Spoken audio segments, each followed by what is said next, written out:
You're in the shower, or driving, or staring at your phone pretending to scroll, and you're doing it again.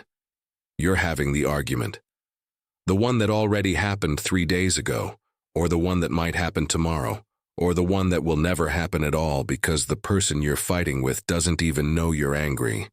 You're building your case, sharpening your sentences, winning so decisively in your head that by the time you finish, there's no possible way they could come back from what you just said. And the strangest part? You feel something. Relief, maybe. Vindication. A little hit of righteousness that feels almost physical. But here's what you won't admit, not even to yourself. You've had this same argument 17 times this week. You've won it every single time. And you still feel exactly the way you felt before you started. It starts with something small. A comment someone made that landed wrong. A text that felt dismissive. A moment in a meeting where you were interrupted and no one seemed to notice. At first, you let it go. You tell yourself it doesn't matter. But then, hours later, your brain pulls it back up like a file it forgot to close. And suddenly, you're there again. In that moment. Except this time you have something to say. This time, you don't freeze. You don't smile politely. You don't let it slide. This time you speak. And what comes out is perfect. Measured. Devastating. You watch their face change. You watch them realize they were wrong. You feel the room shift in your favor, even though the room is your kitchen and you're alone, and none of this is happening. It's not real, you know that. But it doesn't stop you from feeling the same tightness in your chest that you felt when the actual thing happened. Your body doesn't distinguish between the argument you're having and the argument you're remembering or imagining. The anger is the same. The adrenaline is the same. And so you keep going. Because stopping now would mean sitting with the feeling and doing nothing about it. And that feels worse than staying in the loop.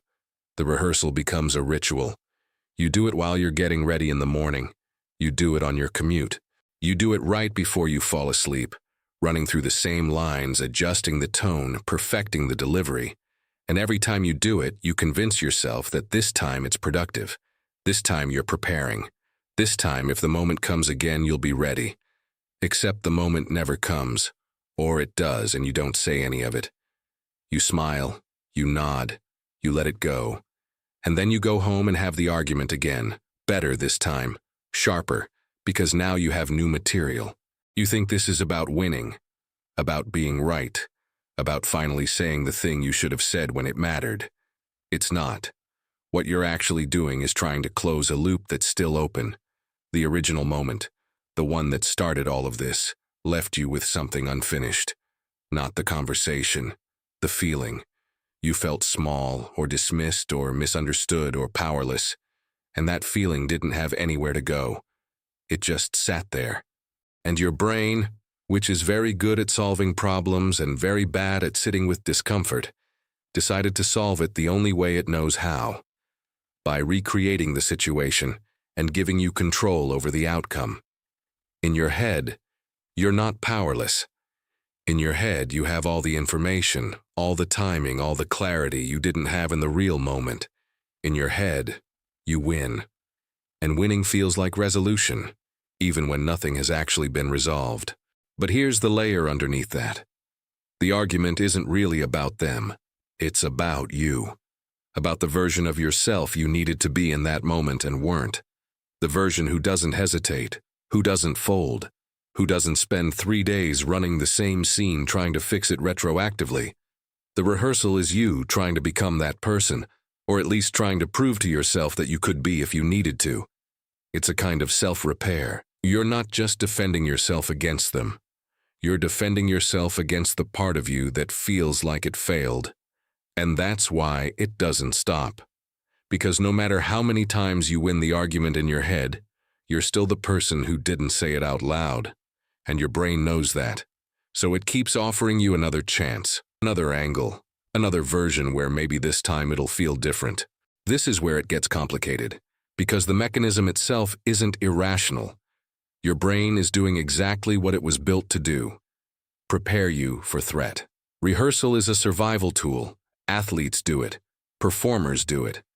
If you're about to walk into a situation where you need to perform under pressure, running through it mentally gives you an advantage. Your brain is treating social conflict the same way it treats any other high-stakes scenario. It's trying to help. The problem is that most of the arguments you're rehearsing will never happen, and the ones that do happen never go the way you planned, because the other person has a script too, and theirs doesn't match yours, and the second they go off book, your entire rehearsal falls apart. So what you end up with is a loop. You prepare for a confrontation that doesn't come. You feel the feelings anyway. You get none of the resolution. And because your brain experienced the argument as if it were real, it tags the situation as unresolved and keeps bringing it back up. You're not healing the wound. You're reopening it every time you replay the scene. And the more you do it, the deeper it gets, until the argument stops being about what actually happened and starts being about the fact that you're still thinking about it at all. There's a term for this in psychology: rumination. But that word makes it sound passive, like you're just turning something over in your mind. What you're actually doing is active. You're building a case. You're gathering evidence. You're cross-examining their motives and your responses and the context and the subtext. And you're doing it with the intensity of someone who believes that if they think about it hard enough, they'll finally figure out the right answer. Except there is no right answer. There's just the thing that happened, and the thing you wish had happened, and the gap between them that no amount of mental rehearsal will ever close. And here's the second twist, the one that makes this whole thing even harder to let go of. The rehearsal works. Not in the way you think it does, but it works. It gives you a sense of control in a situation where you had none. It lets you feel powerful when you felt small. It gives you a narrative where you're the protagonist, the one with clarity and conviction, instead of the one who walked away confused or hurt or silent. And that feeling, even though it's temporary, and even though it's based on something that didn't happen, is real enough that your brain wants it again. So you go back. You run the scene again. You sharpen the lines. You win again, and again, and again.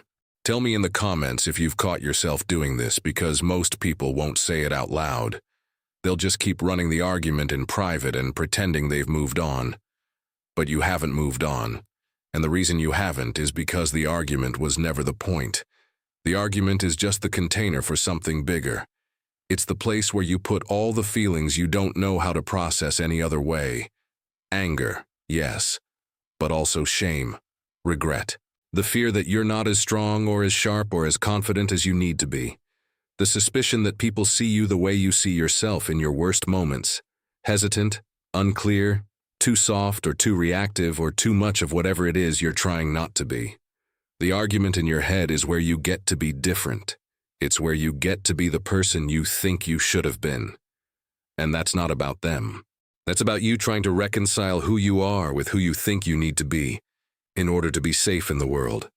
And once you see that, the whole thing starts to look different. Because now it's not just about one argument. It's about every argument. Every conversation you've replayed, every moment you've rewritten, it's a pattern. And the pattern isn't about conflict. It's about control, about the need to make sense of situations where you felt out of control. And your brain's way of making sense of those situations is to replay them until you can find a version where you had power, where you said the right thing, where you didn't lose. Except you can't lose something that never happened, and you can't win it either. What you're actually doing when you rehearse these arguments over and over is practicing a version of yourself that doesn't exist. You're building a script for a person you're not. And every time you run that script, you're reinforcing the gap between who you are and who you think you should be. You're making the real version of yourself, the one who hesitated or stayed quiet or didn't have the perfect comeback, feel more and more like a failure. And that's the trap. Because the more you rehearse being someone else, the more inadequate you feel being yourself. And it doesn't just stay in your head. It starts to shape the way you move through the world. You avoid certain conversations because you've already had them mentally and they didn't go well. Or you enter conversations with so much preloaded tension that the other person can feel it before you've said a word. You start scanning for conflict because your brain is primed for it. You've been practicing, and when you're constantly practicing for a fight, you start to see fights everywhere, even in places where there aren't any. The vigilance becomes the problem. The preparation becomes the threat. You wanted to be ready. Instead, you made yourself afraid. If you like sitting with questions like this one, subscribe. There are more where this came from. But here's the reframe, the part that makes all of this make sense. You're not broken. You're not overthinking because you're weak or neurotic or incapable of letting things go. You're doing this because at some point, you learned that the world is safer when you're prepared, that being caught off guard is dangerous, that if you can just think through every angle, every response, every possible outcome, you'll never be surprised again. And maybe you won't be hurt again. The rehearsal is a defense. It's your brain trying to protect you from a feeling you've had before and don't want to have again. It's not irrational. It's just trying to solve the wrong problem. The problem isn't that you weren't ready. The problem is that you think being ready means having the perfect response. But readiness isn't about what you say. It's about what you can hold. It's about being able to sit in a moment that doesn't go your way and not fall apart. It's about knowing that you don't need the perfect comeback to be okay, that you can be caught off guard, or misunderstood, or even wrong, and still be whole. The argument in your head is you trying to avoid that vulnerability, but the vulnerability is the point. It's the only place where you actually grow. So maybe the question isn't how to stop rehearsing. Maybe it's what you're really afraid will happen if you don't. And if you want to know what happens when this pattern runs long enough to feel like personality, that's next.